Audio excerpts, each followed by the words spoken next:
They said, listen, Oklahoma's a great job. There's no reason. 99% of coaches in the history of the world would never leave Oklahoma.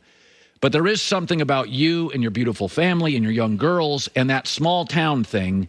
And when you grow up in a small town, it becomes part of your life. You got to take some risks. Was that a component to leaving one of the top 5 jobs for, in my opinion, a top 1 or 2 job?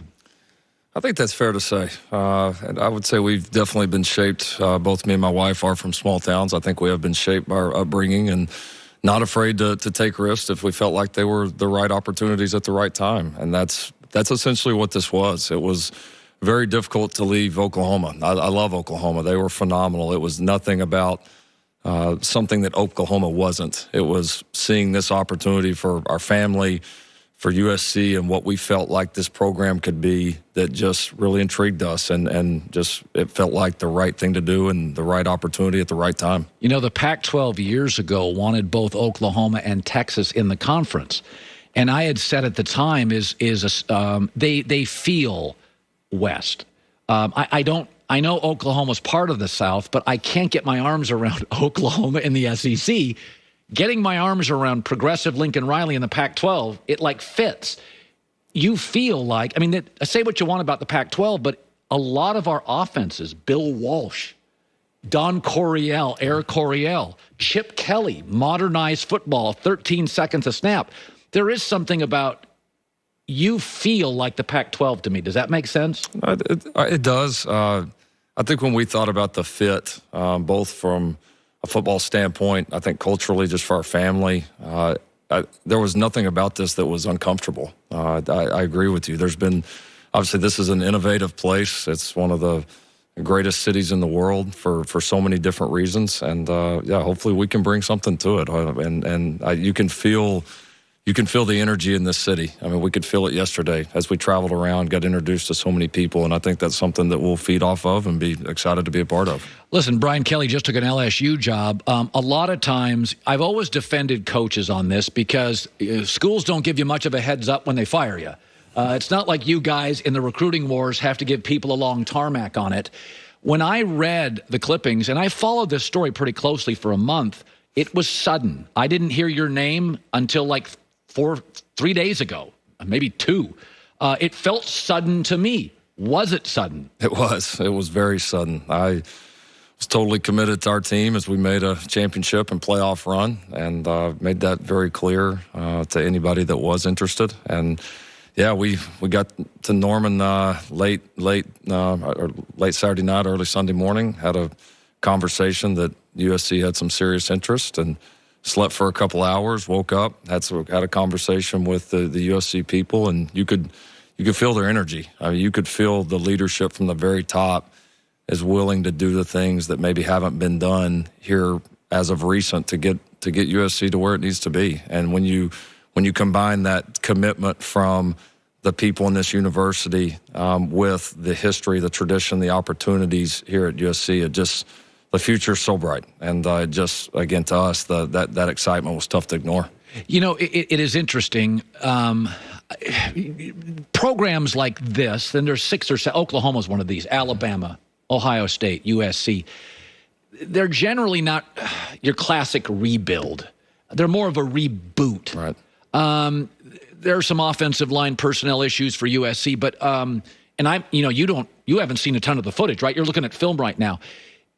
Take me to what the process feels like to you, like year 1, year 2.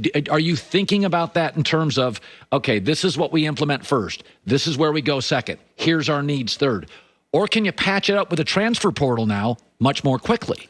I would say there's a balance of both. Certainly getting the right staff in here is a key priority. There's going to be certain steps that we're going to have to take that are going to take time. It's not going to happen overnight, but at the same time, as you mentioned, there is opportunities to rebuild rosters and to add to rosters and change rosters. There's more opportunities to do that than ever before. There's so many different ways that you can go about it. So I think a big part is having a staff that can be creative, that can look at, hey, here's where the roster's in a great place. Here's where we need to add. Here's where we need to change and adapt. And again, I think once all the future recruits and future SC players out there see what we've seen, the commitment and what this place is getting ready to do in terms of going completely all in on this football program. I think that's what sold us. I mean, at the end of the day, that's a big reason why we're here. We saw that. And in some ways, we were kind of like recruits. And so I think when all of these people see what we saw, I think we'll have some great opportunities to add some great Trojans. Not to be nosy, but take me to the moment you decided to take the job and your wife, and take me to the moment, 6 in the morning, 7 in the morning, and there's that moment where you're loyal and you got your program and you're being sold something and you're an aspirational person and something flips. And take me to that moment if you could. Yeah, I honestly didn't think I would do it. I really didn't. But we were interested enough to have a conversation. We had a great conversation with the leadership at SC. And after we got off the call, my wife and I just sat there and we really broke it down. And it was a tough decision. I mean, there is no denying that. I mean, leaving Oakland, not just the quality of program at Oklahoma, but the people there, the relationships. I mean, that was 7 years of my life. You know, we had a historic run there. My second daughter was born there. I mean, we were very entrenched. And so the gravity of not just taking the job and the excitement, but of also knowing what we were leaving was tough, and it was very emotional. But we both believed at the end of the day that this was right. It was right for our family. It was, and so we, despite being nervous, I think apprehensive about having to leave a place like OU, the confidence we had in this place and the opportunity it outweighed that. And so it was very emotional. It was bittersweet in a lot of ways, but we are thrilled to be here. By the way, the accolades for a 38-year-old coach, most wins by any Sooner coach first 5 years, most points per game by any Division I coach in the last 40 games coached. I've heard this before. Jimmy Johnson has told me this. Sometimes the best time to reevaluate something personally or on a team is when you're winning. It's easier to send the message after a winning streak. And so you've had so much success, you're not failing it much. Is there anything you look at now as you move to USC and go, this is one thing I'm going to redo? Because you did inherit a program Absolutely. from Bob Stoops, so it had its own inertia. Absolutely. Now it's your program. Is there anything you look at and go, I may do that differently?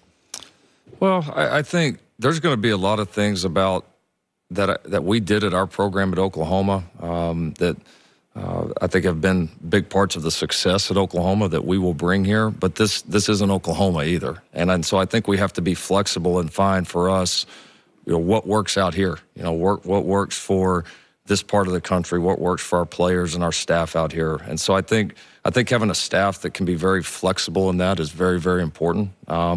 I think the first thing to me that comes to mind is the culture and accountability within the program. And again, I'm not judging anything before. For me, it's going to be about these days going forward. But I know enough from being in that program at OU that if you want to have a championship program, if you want to truly compete and be at the top, you better have a locker room that's about that. You better have guys that are about each other, guys that care about the program, guys that want to win, and guys that are able to put that in front of the personal accolades and all the individual needs and wants that are out in the world right now. Because the crazy thing is, when you care about the team and when culture is important and when you just want to win, the individual things come. And you see that with the great players in any sport right now.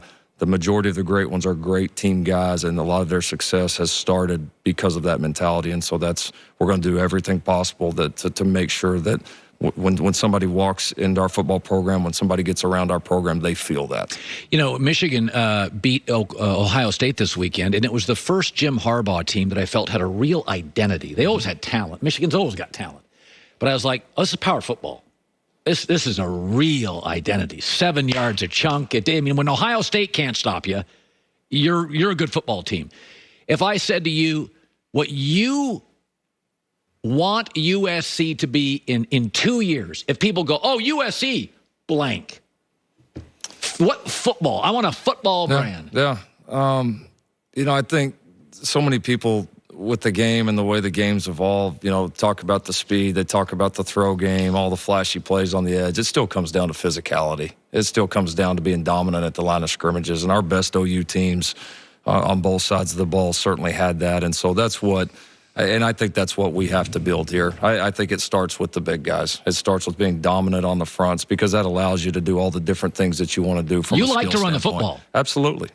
We were tremendous at it at OU. It was a huge part of our success. It's something we believe in, and defensively the same way. We believe in building it from the front back, and so we're gonna. That'll be the approach, but I want people to see us play with an edge. I want people to see a smart football team and a team that plays for each other. And to be great, again, to be a championship team, you can't have holes. You can't have weaknesses. You got to be really strong on all sides this day and age, and we certainly are going to have the opportunity to build that. Pac-12 has always been, I think, the conference of innovation. I really believe that. There's other conferences that do other things. The Big Ten's always felt like, right in the middle of the country. Like, it's just cold weather football, and there's a certain player that you would recruit. You got to be a tough kid to play in that weather. And the West Coast, it's fast. We got Arizona schools and LA schools, and our cold city is Boulder, Colorado. We don't have all the snow out here. Yeah. It's interesting. I feel your offense and your kind of system works out west. This is not a shot at the SEC, but you didn't get a say on Oklahoma going to the SEC.